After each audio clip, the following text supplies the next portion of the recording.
Hello friends, ओम श्री गणेशाय नमः। जय माता दी। आप सभी का स्वागत है आपके अपने यूट्यूब चैनल पर। आप सभी को नवरात्रि की हार्दिक शुभकामनाएं।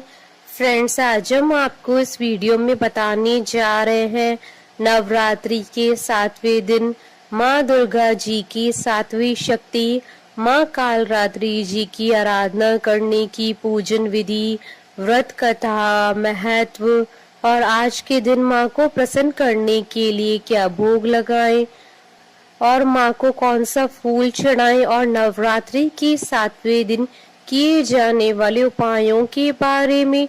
फ्रेंड्स, वीडियो शुरू करने से पहले आपसे रिक्वेस्ट है, अगर आप हमारे चैनल पर नए हैं और आपने अभी तक चैनल को सब्सक्राइब नहीं किया है तो प्लीज सब्सक्राइब कीजिएगा चैनल को, साथ ही प्रेस कीजिएगा बेल आइकन को, जिससे नए वीडियो से रिलेटेड नोटिफिकेशन आपको तुरंत प्राप्त हो सके। और वीडियो पसंद आने पर वीडियो को लाइक और शेयर जरूर कीजिएगा ताकि सभी भक्तों को इस वीडियो का लाभ प्राप्त हो सके।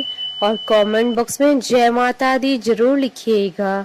या देवी सर्वभूतेषु मां कालरात्रि रूपेण संस्थिता नमस्तस्यै नमस्तस्यै नमस्तस्यै नमो नमः। नवरात्रि के 7वें दिन माँ कालरात्रि जी की पूजा की जाती है।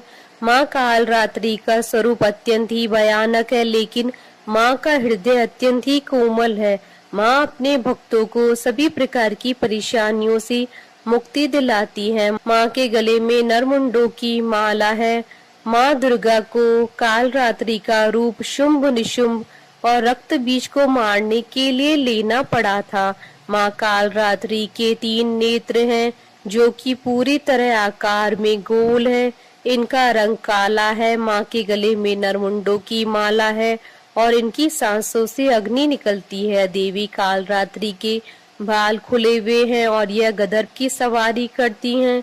माँ का दाहिना हाथ अपने भक्तों को आशीर्वाद देते हुए है और नीचे वाला हाथ अभय मुद्रा में है। माँ के बाईं तरफ की ऊपरी हाथ में लोहे का कांटा और नीचे वाले हाथ में खड़क है। माँ की उपासना से सभी सिद्धियों की प्राप्ति हो जाती है, इसलिए माँ की उपासना शुभकारी कही गई है। माँ कालरात्रि काल से रक्षा भी करती हैं, इसलिए इनके साधक को अकाल मृत्यु का भय नहीं होता है। माँ कालरात्रि का रूप अत्यंत ही भयानक है, जो दुष्टों के लिए काल का काम करता है और उनके भक्तों के लिए शुभ फल प्रदान करता है। देवी कालरात्रि जी की पूजा करने से भूत प्रेत, राक्षस, अग्नि भय, जल भय, जंतु भय, शत्रु भय, रात्रि भय आदि सब नष्ट हो जाते हैं। अगर किसी की कुंडली में सभी ग्रह खराब हो या फिर अशुभ फल दे रहे हो तो नवरात्र के 7वें दिन उस व्यक्ति को माँ कालरात्रि जी की पूजा अवश्य करनी चाहिए, क्योंकि सभी 9 ग्रह माँ कालरात्रि के अधीन है। माँ कालरात्रि के आशीर्वाद से उनके भक्तों की सभी परेशानियां समाप्त हो जाती हैं।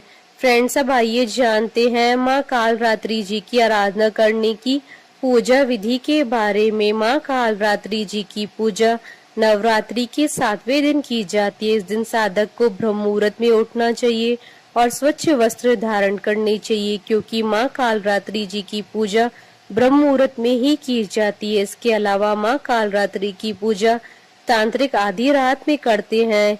इस दिन एक साफ चौकी लें, उस पर गंगा जल छिड़ककर लाल कपड़ा बिछाएं और माँ कालरात्रि की मूर्ति या तस्वीर स्थापित करें। साथ ही कलश की स्थापना करें। यदि आपने पहले ही माँ दुर्गा की स्थापना की है तो आप वहीं पर माँ कालरात्रि के नाम से पूजा कर सकते हैं। इसके बाद माँ कालरात्रि को कुमकुम, लाल पुष्प, रोली चढ़ाएं। माला के रूप में माँ को नींबुओं की माला पहनाएं और उनके आगे तेल का दीपक जलाकर उनका विधिवत पूजन करें। यह सब चीजें अर्पित करने के बाद हाथ में फूल लेकर माँ कालरात्रि के ओम ऐं ह्रीं क्लीं चामुंडाय विचे, ओम कालरात्रि देव्य नमः, क्रीं क्रीं क्रीं ह्रीं ह्रीं हुं हुं क्रीं क्रीं ह्रीं ह्रीं हुं हुं स्वा मंत्र का जाप करें। इसके बाद माँ कालरात्रि की कथा पढ़ें या सुने। क्योंकि बिना कथा पढ़े या सुने पूजा अधूरी मानी जाती है। माँ की कथा पढ़ने के बाद उनकी कपूर से आरती उतारें और आरती उतारने के बाद उन्हें गुड़ के प्रसाद का भोग लगाएं, क्योंकि माँ कालरात्रि को गुड़ अत्यधिक प्रिय है। इसके बाद माँ से पूजा में हुई किसी भी गलती के लिए क्षमा याचना अवश्य करें। अंत में माँ को प्रसाद के रूप में चढ़ाया गया गुड़ गाय को खिला दें और बचे हुए गुड़ को परिवार के साथ स्वयं भी प्रसाद के रूप में ग्रहण करें। फ्रेंड्स, अब आइए जानते हैं नवरात्रि के 7वें दिन किए जाने वाले उपायों के बारे में। अगर आपके जीवन में शनि की ढैया, साढ़े साती या शनि दशा के कारण कोई परेशानी चल रही है तो आज के दिन माँ काली को गुड़हल का फूल अर्पित करें। इसके बाद ओम क्रीम कालिकाय नमः मंत्र का जाप करें। इसके बाद शनि की शांति की प्रार्थना करें। इस उपाय को करने से आपको शनि की ढैया, साढ़े साती और बुरी दशा से मुक्ति मिल जाएगी। माँ कालरात्रि की उपासना शनि शांति का अचूक उपाय है। माँ कालरात्रि के प्रसन्न होने पर शनि से जुड़ी हर परेशानी से मुक्ति मिलने के साथ ही आपके विरोधी भी शांत हो जाएंगे। फ्रेंड्स, अब आइए प्रारंभ करें माँ कालरात्रि जी की उत्पत्ति की कथा।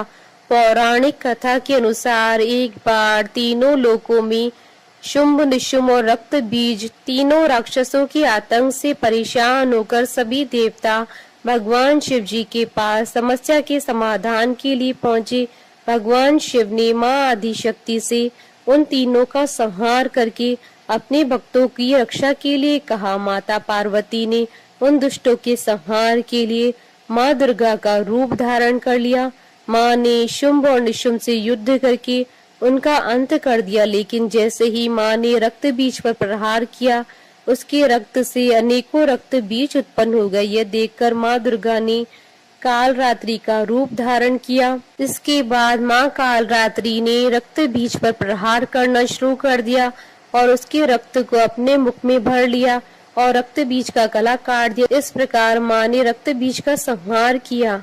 कालरात्रि को माँ काली का ही रूप माना जाता है। काली माँ इस कलयुग में प्रत्यक्ष फल देने वाली है।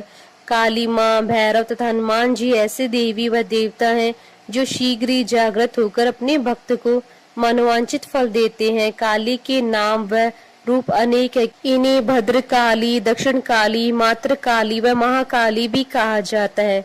दुर्गा सप्तशती में महिषासुर के वध के समय माँ भद्रकाली की कथा का वर्णन मिलता है कि युद्ध के समय माँ भयानक दैत्य समूह देवी को रणभूमि में आते देखकर उनके ऊपर ऐसे बाणों की वर्षा करने लगा जैसे बादल मेरुगिरी के शिखर पर पानी की धार बरसा रहा हो। तब देवी ने अपने बाणों से उस बाण समूह को अनायास ही काटकर उसके घोड़े और सारथियों को भी मार डाला। साथ ही उसके धनुष तथा अत्यंत ऊंची ध्वजा को भी तत्काल काट गिराया। धनुष कट जाने पर उसके अंगों को अपने बाणों से बींध डाला और भद्रकाली ने शूल का प्रहार किया।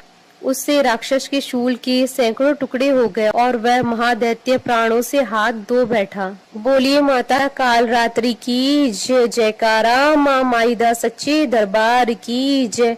हमारे साथ इस वीडियो में अंत तक बने रहने के लिए आपका धन्यवाद। ओम श्री गणेशाय नमः। जय माता दी।